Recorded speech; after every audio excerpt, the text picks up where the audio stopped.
अनुष्ठित है town high school 67तम वार्षिक पुरस्कार वितरण उत्सव। दृढ़ इच्छाशक्ति और गभीर आत्मविश्वास अधिकारी होगा छात्र छात्री मानक अतिथि परामर्श।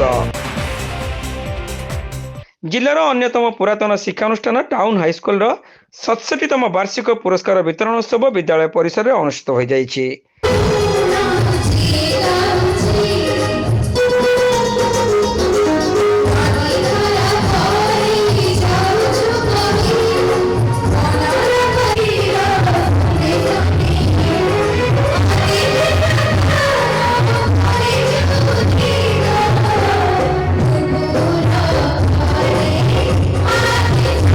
विधायक मानस कुमार दत्त ए मुख्य अतिथि भाव जोगदे उत्सव को आनुष्ठानिक भाव उद्घाटन करने सहित सफलता छात्र छात्री मानक दृढ़ इच्छाशक्ति और गभीर आत्मविश्वास अधिकारी होगा परामर्श देते।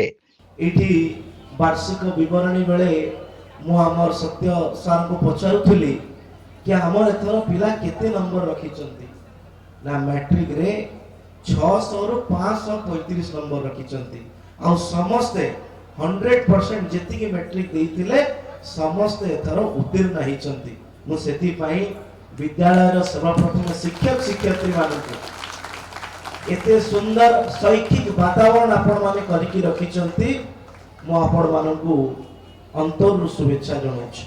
विद्यालय रे एबे एबे मते प्रधान शिक्षक कहउतला हमर टिके एटा अभाव अछि सेटा अभाव अछि हमर टिके टीचिंग स्टाफ अभाव अछि, किंतु मु एतिकी दंभोक्तिर सहित कहबी कि विद्यालय रे नानादी प्रकार अभाव भितरे गुरु शिष्य परंपरार जो गोटे बड़ लंबा संस्कार अछि ये संस्कार विद्यालय रे उज्जीवित होइके अछि। दैनिक खबर कागज संवादर उत्तर ओडिशा संस्करण मुख्य चित्तरंजन चिरंजीत बरेण्य अतिथि भाव जोगदे सांप्रतिक शिक्षा व्यवस्था रे उत्सव पालनर गुरुत्व पर आलोकपात करथिले।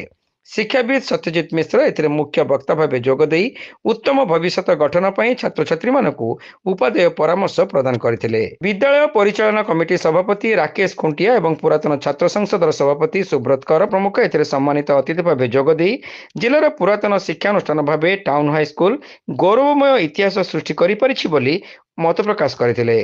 प्रधान शिक्षक सत्यरंजन भूया एथिरे सभापतित्व करथिबा बेले वरिष्ठ शिक्षयित्री सुमति राउत वार्षिक विवरणी पाठ करथिले।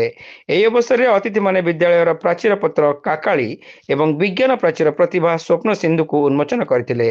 एहा सहित सस्मिता गिरींकर प्रस्तुत आर्ट गैलरी को मुख्य अतिथि उद्घाटन करथिले। परे तनुश्री कर, सत्य सागरिका राउत, प्रीतम दास, जयंती चासी, भारती राउल एवं नमिता नायक प्रमुख शिक्षक एवं शिक्षयित्री संयोजन रे कृति छात्र छात्री मानक अतिथि माने पुरस्कृत करथिले। कार्यक्रम रे शिक्षयित्री मधुस्मिता बारिक अतिथि मानकर परिचय प्रदान करथिले। शिक्षयित्री सुस्मिता पंडा शेष रे समस्त को धन्यवाद अर्पण करथिले। सभा परे विद्यालय छात्र छात्री मानक द्वारा आकर्षणीय सांस्कृतिक कार्यक्रम परिवेशित होइतिला। अतिथि शिक्षक अक्षय कुमार पात्र, शिक्षक गोपीनाथ पाढ़ी, चक्रधर मिश्र, रामकृष्ण पंडा, शशिकांत मिश्र, प्रीतम कुमार दास, शिक्षयित्री देवस्मिता दास, सुलोचना जेना, शिखाराणी पात्र, ऑफिस कर्मचारी राजेंद्र दे, अजित पट्टनायक, शशधर नायक, कार्तिक जेना प्रमुखों समेत विद्यालय परिचालना समितिर एवं पुरातन छात्र संसदर सदस्य माने कार्यक्रम परिचालन में सक्रिय सहयोग करथिले।